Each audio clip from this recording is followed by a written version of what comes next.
আচলতে ৰাইজৰ দল তৎপৰ আগৰ পৰাই আছে। ৰাইজৰ দলৰ আজি এই নগাঁও জিলাত সংখ্যালঘু কোষ নগাঁও জিলা গঠনাৰ্থে এই বৰগলি অঞ্চলত আপোনালোকে দেখা পাইছে বৰগলি জাতীয় বিদ্যালয়ৰ প্ৰাংগণত আজি ৰাইজৰ দলৰ সংখ্যালঘু নগাঁও জিলা কমিটি পূৰ্ণাংগ জিলা কমিটি গঠন কৰা হৈছে। ইতিমধ্যে আমি ৰাইজৰ দলে বিচাৰিছোঁ আচলতে ৰাইজ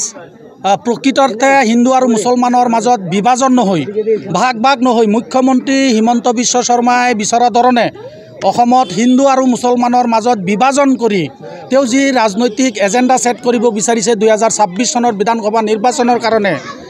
তাৰ বিপৰীতে ৰাইজৰ দল ৰাইজৰ মাজত আহি ৰাইজৰ হৈ ৰাইজৰ কাৰণে 2026 ৰণনীতি প্ৰস্তুত কৰাৰ কাৰণেই সংখ্যালঘু অঞ্চলত ৰাইজৰ দল যে ইতিমধ্যে শক্তিশালী ৰূপত আগুৱাই গৈছে তাৰে আজি উদাহৰণস্বৰূপে ৰাইজৰ দলৰ নগাঁও জিলাৰ সংখ্যালঘু কোষ ইতিমধ্যে শক্তিশালীভাৱে গঠন কৰা হৈছে। আপোনালোকে ইতিমধ্যে দেখা পাইছে 2 দিন আগত অসমৰ মাননীয় মুখ্যমন্ত্ৰী হিমন্ত বিশ্ব শৰ্মাই সংখ্যালঘু জনগণক উদ্দেশ্য কৰি 38% সংখ্যালঘুৰ জনসংখ্যা বৃদ্ধি পাইছে বুলি ইতিমধ্যে এই মুহূৰ্তত তেওঁ ৰাজনীতি কৰিবলৈ বিচাৰিছে, যি মুহূৰ্তত অসমৰ অসমীয়া জাতিটো আমাৰ হিয়াৰ আমঠু জুবিন গাৰ্গৰ পৰলোকপ্ৰাপ্তি হোৱাৰ পিছত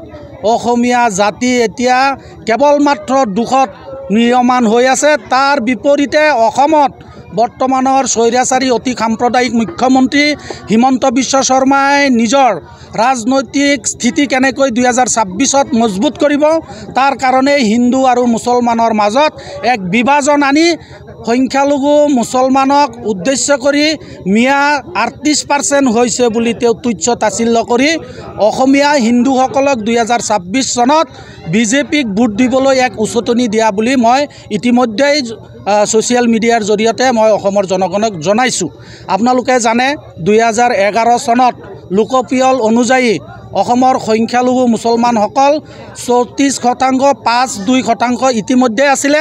আজি 2011 চনৰ পিছত 2021 চনত লোকপিয়ল হ'ব লাগিছিল যদিও কেন্দ্ৰীয় চৰকাৰে আজিলৈকে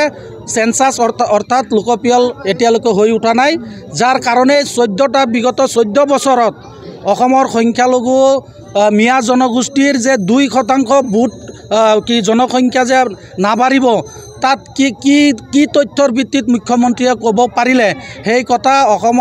অসমীয়া জাতিয়ে ইতিমধ্যে বুজিছে যে মুখ্যমন্ত্ৰীয়ে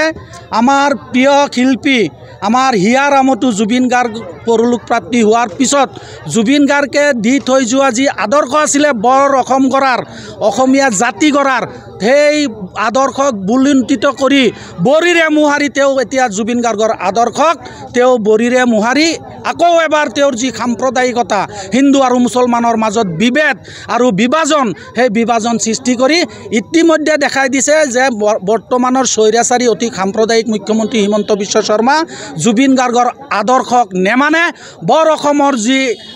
আদৰ্শ দি থৈ গৈছিলে আমাৰ প্ৰিয় শিল্পী জুবিন গাৰ্গে সেই আদৰ্শক যে মুখ্যমন্ত্ৰী হিমন্ত বিশ্ব শৰ্মাই নামানে সেয়া তেওঁ যোৱাকালি ইতিমধ্যে কৈছে যে 38% আৰু 63% অৰ্থাৎ হিন্দু আৰু মুছলমানৰ মাজত এক বিভাজন আনিবলৈ বিচাৰিছে। মুখ্যমন্ত্ৰী মহোদয়, এইবাৰৰ নিৰ্বাচন বিভাজনকামী নিৰ্বাচন নহয়, এইবাৰৰ নিৰ্বাচন হ'ব আদৰ্শ নিৰ্বাচন, এইবাৰৰ নিৰ্বাচন হ'ব অসম ৰক্ষা নিৰ্বাচন, এইবাৰৰ নিৰ্বাচন হ'ব অসমত জুবিন গাৰ্গে দি থৈ যোৱা আদৰ্শ বৰ অসম গঢ়াৰ যি আদৰ্শ অসমীয়া জাতি গঠন কৰাৰ যি প্ৰয়াস জুবিন গাৰ্গ ডাঙৰীয়া ইতিমধ্যে কৰিছিলে সেই প্ৰয়াসক অসমীয়া জাতিয়ে ইতিমধ্যে মনস্থ কৰিছে যে অসম নামৰ মাতৃজনীক প্ৰকৃত সুৰক্ষা দি অসমত বিজেপিয়ে পতা সেই সাম্প্ৰদায়িক জালত অসমীয়া জাতি যে নপৰে তাৰ কাৰণে অসমীয়া জাতি ইতিমধ্যে হিন্দু মুছলমান জাতিৰ মাজত বিভাজন নকৰি একত্ৰিতভাৱে 2026 চনত অসমীয়াক সুৰক্ষা দিয়াৰ কাৰণে সাম্প্ৰদায়িক মুখ্যমন্ত্ৰী হিমন্ত বিশ্ব শৰ্মাক পৰাস্ত কৰি বিজেপিক পুলিয়ে পোখাই উৎখাত কৰাই অসমীয়া জাতিৰ মূল লক্ষ্য আৰু উদ্দেশ্য।